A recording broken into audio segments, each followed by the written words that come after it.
Praise the lord. హల్లెలూయా. దేవుడి నామానికి స్తోత్రాలు. మీ అందరికీ నా వందనాలు తెలియజేస్తున్నాను. ఈ దినం కొరకు దేవుడు సిద్ధపరిచినటువంటి మాటలు, ప్రియ సహోదరి సహోదరుడా, నీ యొక్క జీవితంలో దేవుడు ఎన్నో వాగ్దానాలు చేసి ఉన్నారు. నీవు ఆ వాగ్దానాలు పట్ల నమ్మకం కలిగి ఉన్నావు, విశ్వాసం కలిగి ఉన్నావు. కానీ ఆ విశ్వాసానికి తగినటువంటి క్రియలు నీ యొక్క జీవితంలో చేస్తున్నావా? అయితే ఈ దినం దేవుడు నీతోనే మాట్లాడుతున్నారు. యెషయా గ్రంథంలోని 60వ అధ్యాయం 1వ వచనంలో చూసుకున్నట్లయితే, లెమ్ము తేజరిల్లుము, యెహోవా మహిమ నీ మీద ఉదయించును. హల్లెలూయా.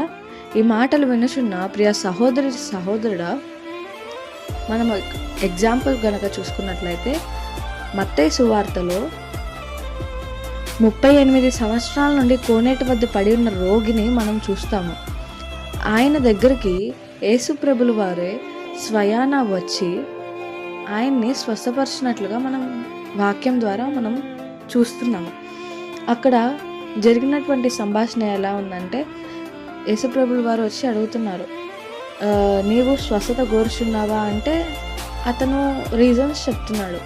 అంటే నన్ను హెల్ప్ చేయడానికి ఎవరు లేరు, నన్ను తీసుకెళ్ళి కోనేట్లో పడేయడానికి ఎవరు లేరు, ఇక్కడే ఉన్నాను, నేను ఒక్కడనే ఉన్నాను అని చెప్తున్నాడు. బట్ దేవుడు మళ్ళీ అడుగుతున్నారు, నీవు స్వస్థత కోరుచున్నావా అంటే అవును అన్నాడు. అప్పుడు దేవుడు వెంటనే నీవు లేచి నీ పడకెత్తుకొని నడు అని చెప్పి దేవుడు మాట్లాడినట్టుగా మనం చూస్తాము. అప్పుడు వెంటనే ఆ వ్యక్తి లేచాడు.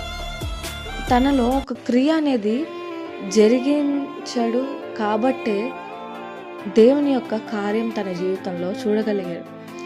అదే రీతిగా ఒక అబ్రహాము జీవితంలో మనం చూసుకున్నట్లయితే తన ఎడల దేవుడు వాగ్దానాలు ఎంతో ఉన్నతంగా కలిగి ఉన్నాడు. దేవుడు తన యొక్క పితరుల నుండి వేరుపరిచి తనని ఆశీర్వాదానికి జనాంగంగా తండ్రిగా మార్చాలని చెప్పి అనుకుంటున్నారు. అప్పుడు అటువంటి పరిస్థితుల్లో అబ్రహాముని ఇక్కడ నుండి వేరే దేశానికి వెళ్ళమని చెప్పి, నేను చూపించేటువంటి దేశానికి వెళ్ళమని చెప్పి దేవుడు చెప్పినప్పుడు వెంటనే లేచి వెళ్ళినటువంటి స్థితిలో అబ్రహాం ఉన్నాడు. అందుకనే అక్కడ తను గొప్ప ఆశీర్వాదాన్ని, దేవుడి వాగ్దానాల్ని పొందుకున్న వ్యక్తిగా ఉన్నాడు. అదే రీతిగా ఒక దావీదు జీవితంలో మనం చూసుకున్నట్లయితే, దావీదు గొలియాతుని ఎదిరించలేకపోవచ్చు. తన యొక్క శరీరాన్ని బట్టి, సామర్థ్యాన్ని బట్టి, తనకున్న శక్తిని బట్టి అయితే ఎదిరించలేకపోవచ్చు. బట్ తనకి దేవుడి మీద ఉన్నటువంటి గొప్ప విశ్వాసాన్ని బట్టి, ఆ విశ్వాసంతో ముందుకు అడుగు వేశాడు. కాబట్టి వేసినప్పుడు దేవుడు విడిచిన వ్యక్తిగా అయితే లేడు, కానీ దావీదుకి విజయం ఇచ్చిన వ్యక్తిగా ఉన్నాడు. అదే రీతిగా నీ యొక్క జీవితంలో, నీలో, నీ యొక్క హృదయంలో దేవుడి పట్ల విశ్వాసం ఉంది, నా జీవితంలో కూడా దేవుడు వాగ్దానాల్ని నెరవేరుస్తారు అని చెప్పి నీవు బలంగా విశ్వాసం కలిగి ఉన్నావు.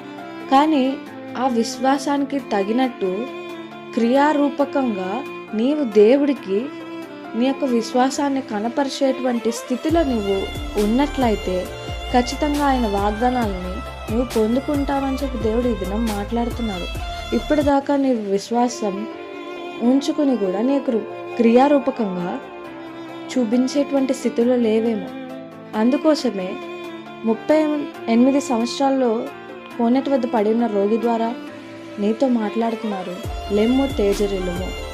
అబ్రహాముని ఒక ఊరికి వెళ్ళమంటే ఆయన కూడా వెళ్ళాడు. వెళ్ళినప్పుడు ఆ ఆశీర్వాదాన్ని పొందుకున్న వ్యక్తిగా ఉన్నాడు. దావీదు దేవుని మీద విశ్వాసంతో ముందుకు అడుగు వేయడంతోనే దేవుడు అతనికి విజయం ఇచ్చిన దేవుడుగా ఉన్నారు. అదే రీతిగా దేవుణ్ణి నమ్మినటువంటి నీవు ఆ విశ్వాసం చొప్పున ప్రతి ఒక్క క్రియ నీవి యొక్క విశ్వాసాన్ని కనపరిచేటిగా నీవు చేయగలిగినట్లయితే ఖచ్చితంగా వాగ్దానాన్ని దేవుడు నీ యొక్క జీవితంలో నెరవేరుస్తారు.